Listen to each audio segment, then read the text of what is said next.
Halo, selamat datang kembali di Philstoa. Kalau kamu sedang mendengarkan ini di malam hari, mungkin kamu sedang mencoba menenangkan pikiran setelah hari yang panjang. Di channel ini, kita tidak mencari jawaban yang ribet. Kita hanya mencoba memahami hidup dengan cara yang sederhana, pelan, dan jujur. Sebelum kita mulai, kalau kamu merasa konten seperti ini bisa menemani malam-malam kamu bisa subscribe ke channel ini. Dengan begitu, kamu tidak ketinggalan refleksi berikutnya. Dan seperti biasa, dengarkan dengan santai. Tidak perlu menganalisis terlalu keras. Biarkan kata-kata ini lewat seperti aliran yang pelan.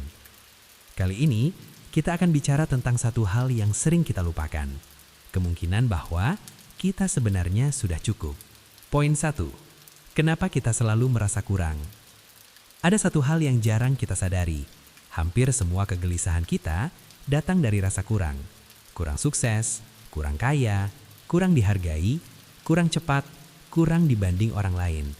Padahal kalau dipikir pelan-pelan, hidup kita hari ini mungkin sudah jauh lebih baik dari versi diri kita beberapa tahun lalu.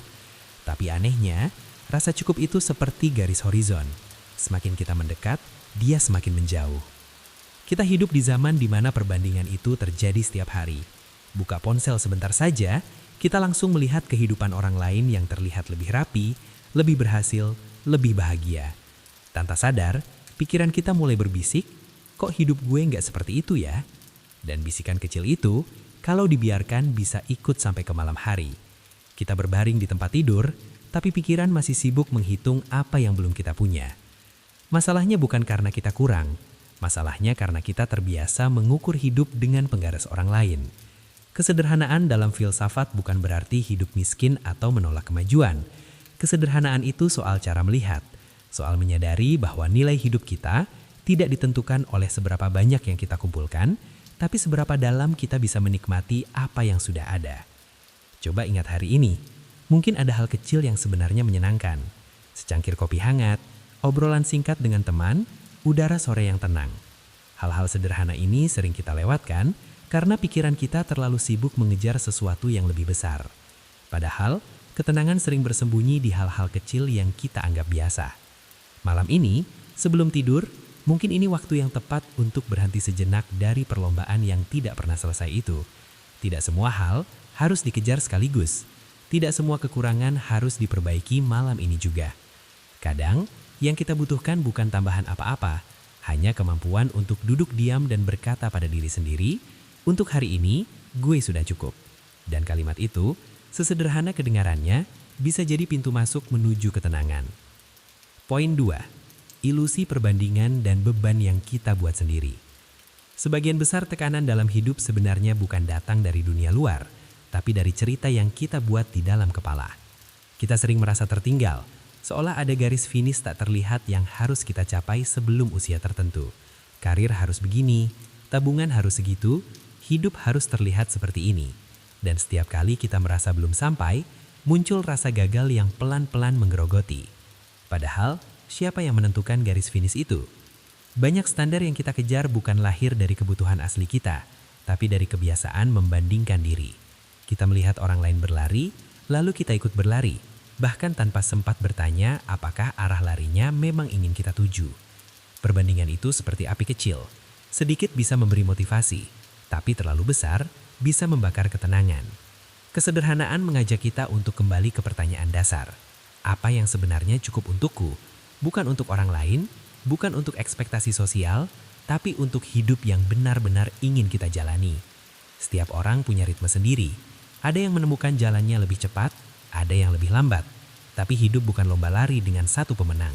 Hidup lebih mirip perjalanan panjang dengan pemandangan yang berbeda untuk setiap orang.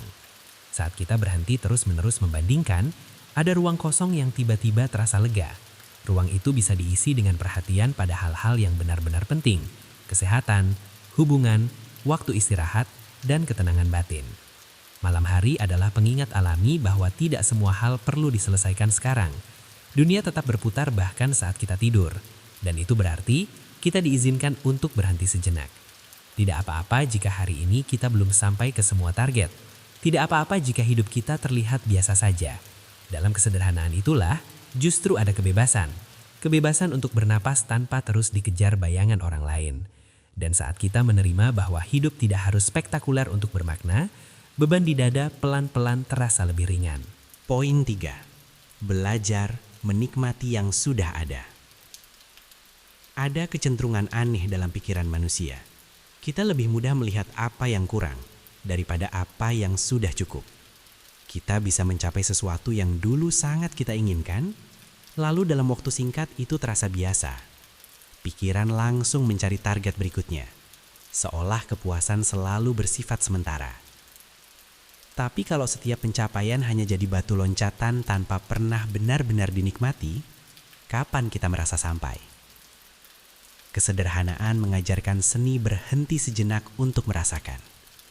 Bukan berhenti berkembang, tapi berhenti agar kita sempat menyadari bahwa ada banyak hal yang sudah berjalan dengan baik. Coba bayangkan hidup seperti ruangan yang pelan-pelan dipenuhi barang. Jika kita terus menambah tanpa pernah merapikan, ruangan itu akan terasa sempit dan melelahkan. Begitu juga pikiran. Terlalu banyak keinginan tanpa apresiasi membuat batin terasa penuh dan gelisah. Menikmati yang sudah ada bukan berarti kehilangan ambisi. Justru itu memberi fondasi yang stabil. Saat kita bersyukur atas apa yang dimiliki, keinginan tidak lagi terasa seperti kekosongan yang harus segera diisi, tapi seperti pilihan yang bisa dikejar dengan tenang. Malam sebelum tidur adalah waktu yang ideal untuk latihan sederhana. Mengingat 3 hal kecil dari hari ini yang patut disyukuri. Tidak perlu hal besar. Bahkan hal sepele seperti makanan yang enak atau momen tenang di tengah kesibukan sudah cukup. Latihan ini pelan-pelan mengubah fokus pikiran. Dari kekurangan menuju kelimpahan. Dari kegelisahan menuju penerimaan. Dan saat perhatian kita bergeser, tubuh ikut merespons. Nafas menjadi lebih pelan. Bahu terasa lebih ringan. Pikiran yang tadinya berisik mulai meredah. Dalam keheningan itu, kita menyadari sesuatu yang sederhana tapi penting. Hidup tidak sedang berlomba melawan kita. Hidup sedang terjadi, dan kita diizinkan untuk menikmatinya. Satu momen kecil pada satu waktu. Poin 4. Cukup sebagai jalan menuju ketenangan. Pada akhirnya, gagasan bahwa kita sudah cukup bukan slogan motivasi kosong. Itu adalah sikap mental yang bisa dilatih setiap hari. Merasa cukup bukan berarti berhenti bermimpi. Itu berarti kita tidak menggantungkan nilai diri sepenuhnya pada hasil di masa depan. Kita tetap bergerak maju, tapi tanpa membenci posisi kita sekarang. Ada kedamaian yang muncul ketika kita berhenti memusuhi hidup sendiri. Banyak orang menghabiskan energi untuk menjadi versi ideal yang ada di kepala mereka. Mereka terus-menerus menunda rasa puas sampai suatu kondisi tertentu tercapai. Masalahnya, kondisi itu sering berubah. Saat satu target tercapai, muncul target baru. Dan rasa cukup terus diundur. Kesederhanaan memotong lingkaran itu. Ia berkata, kamu boleh berusaha lebih, tapi kamu juga boleh tenang sekarang. Malam hari adalah simbol kecil dari pelepasan. Kita mematikan lampu, menutup mata, dan mempercayakan diri pada istirahat. Kita tidak membawa semua masalah ke dalam tidur untuk diselesaikan sekaligus. Kita meletakkannya sementara. Sikap ini bisa diperluas ke hidup secara umum. Tidak semua hal perlu dikontrol. Tidak semua kekurangan harus diperbaiki hari ini. Ada kebijaksanaan dalam tahu kapan harus berhenti dan berkata, untuk saat ini sudah cukup. Saat kalimat itu benar-benar kita rasakan, bukan sekedar diucapkan, ada ruang damai yang terbuka. Ruang di mana kita bisa bernafas tanpa tekanan untuk menjadi orang lain. Dan mungkin, di sanalah tidur datang dengan lebih mudah. Karena pikiran yang menerima cukup adalah pikiran yang tidak lagi berperang dengan dirinya sendiri.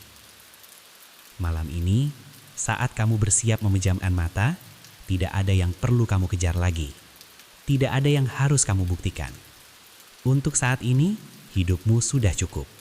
Dan kamu juga sudah cukup. Terima kasih sudah meluangkan waktu untuk berpikir bersama di Phil Stoa. Selamat beristirahat. Semoga tidurmu tenang.